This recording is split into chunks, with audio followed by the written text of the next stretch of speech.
Wow!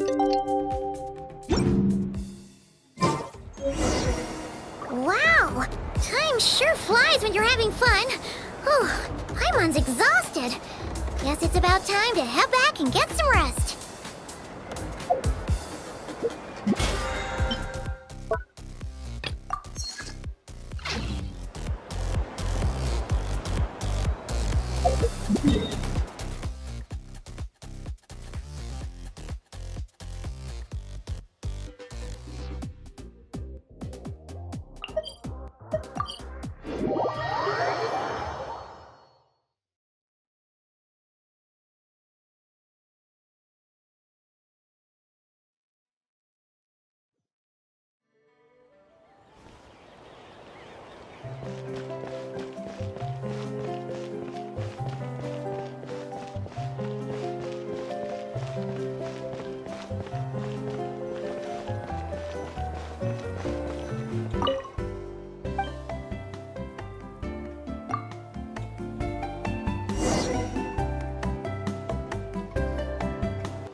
Morning, Traveler. Morning, Paimon. Thought I'd come over and say hi, puffer, floaters, and all. Morning, Mualani. How are you so full of energy? Weren't you the one partying the hardest last night? That was last night. I got a good night's sleep, and now I'm good as new. Here, take this. It's your prize for completing the album. I picked yours up, too, to save you the trip. Wow! Thanks, Mualani. That was so nice. When it comes to helping people, a good guide always thinks one step ahead, right? Oh, and speaking of work, I guess our vacation's almost over, huh? Probably for the best. If I don't head back soon, I'm worried my little doggy won't even remember me. And after talking to the others, it seems like everyone is just about ready to get back. Some are missing their families. Others are going through dandelion wine withdrawal, I guess. Even Chaska seems to be feeling it. Not that she'd ever admit it, but I have noticed her gazing back towards the Flower Feather clan at night. But summer's not over yet, so I say, we squeeze a few more unforgettable moments into the time we've got left. Like another group photo. Hey, how about taking one right here? After all this time, Paimon's grown kind of attached to this place. Great idea! Why don't you spruce up this wall, and I'll go gather the others. See you over at the plaza!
Guys, over here!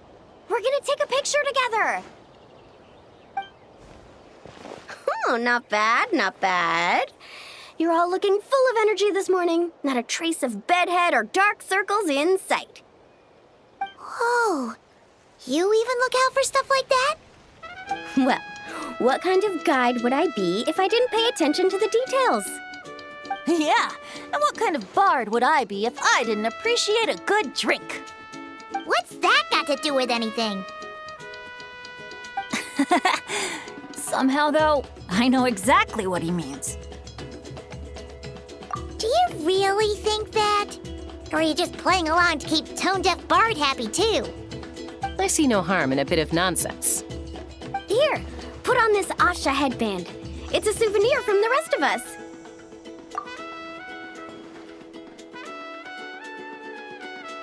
It really suits you. Alrighty then. 3, 2, 1.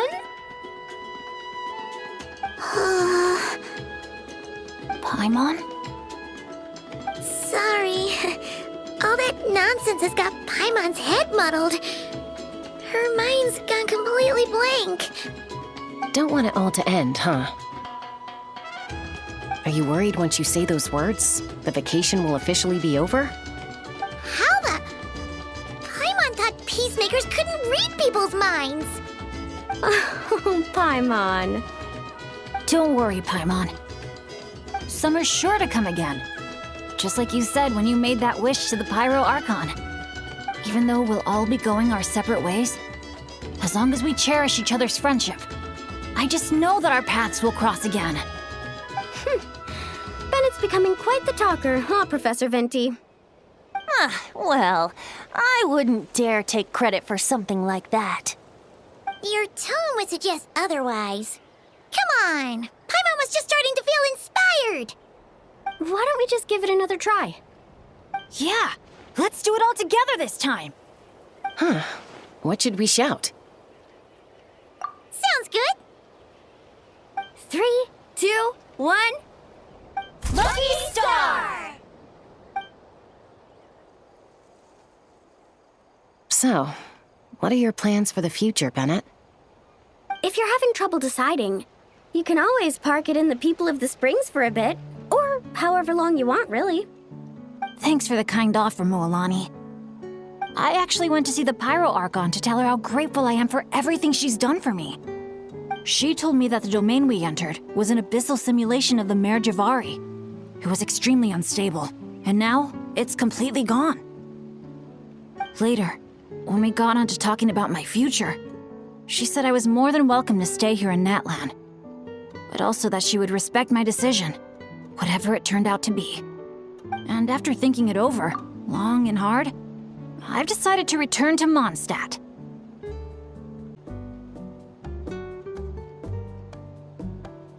You miss your dads, don't you?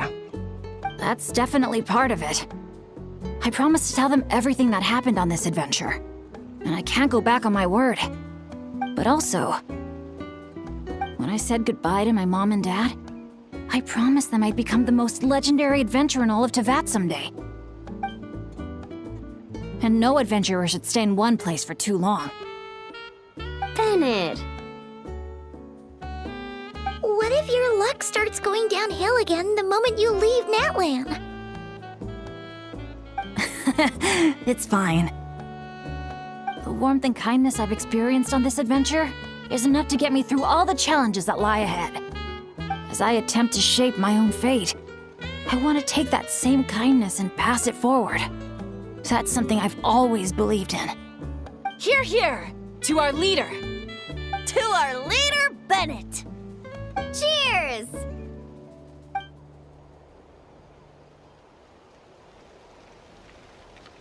Oh, this is gonna be another all-nighter, isn't it?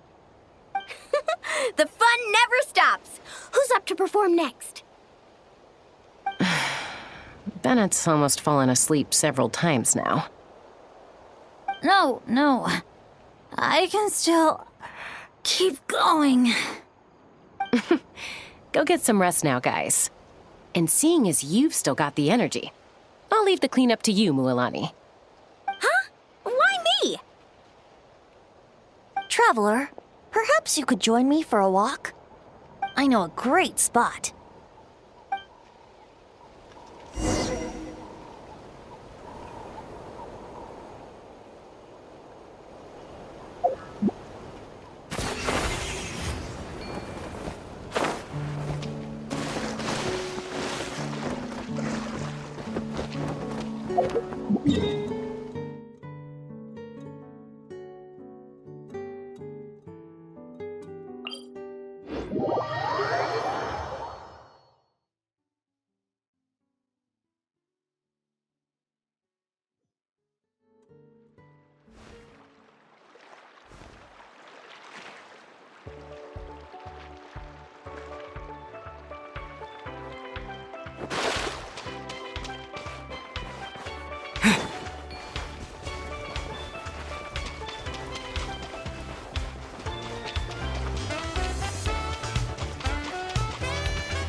You might be tone deaf, but you sure know how to sniff out a good view.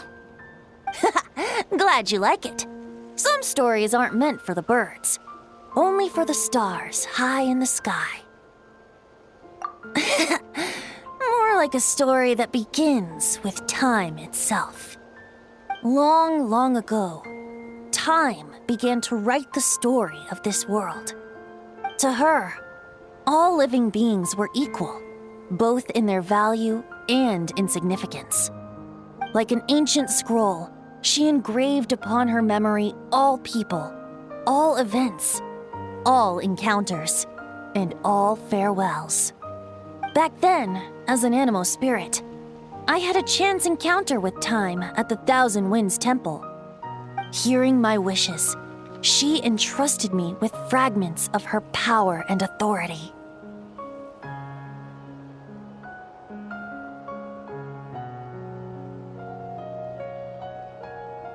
Sounds like you've heard the story of time in the wind before. Charming, isn't it? Through the memories engraved in rituals, poems, ruins, and ancient texts, the same beings she considered so insignificant have met her, time and time again. So, this is the story you wanted to share? More like the prologue. The corruption of the Mare Javari is tied to time itself. To put it another way, it is a calamity present in every moment that will ever be. Unlike time herself, I have always cherished many wishes in my heart. 500 years ago, to prevent the corruption of the Mare Javari from spreading beyond Tenochtitlan, I blew it off the timeline, turning it into the Windless Land. Oops, seems like I may have confused you. If you're asking about how the Mare Javari disappeared from Tenochtitlan 2 or 3 decades ago, there may be someone else better suited to tell that story. The Mare Javari has been the bearer of too many stories that weren't meant to be its own. I merely played a part in one of its chapters. And the choice I made 500 years ago came with a price. Some souls were unable to return to Mondstadt as a result, while others stayed to settle in this land, merging with the Monitu to become the Asha we see today. So the reason you're here in Tenochtitlan is because... Correct. I'm here to collaborate with the current Pyro Archon, Mawika. Correct again. The flame was our signal. Only by having Mawika open a rift between that space and the true Mare Javari could I sneak in and bring back all the souls who wish to return. As for my little trick of bringing back memories as well, it's not the first time I've pulled that off. Mawika also mentioned that you were planning to introduce us. Looks like I beat you to it, huh? I was glad to discover that she shares my love for fine wine and freedom. We got along great. Well, it really took it out of me for a few days. In fact, I still feel pretty dead on my feet even now. Oh, really? But thinking of all the Aether mead and dandelion wine still left to drink, I suppose I can hang in there a little longer. You don't look that tired to Paimon. So, don't think you can just pull out that little excuse and we'll suddenly foot all your bills. Oh, how you wound me, Paimon! You'll hook me up with some good liquor, won't you, traveler? I suppose... to protect Mondstadt, and that everyone who wishes to stay there has the freedom to choose their own path.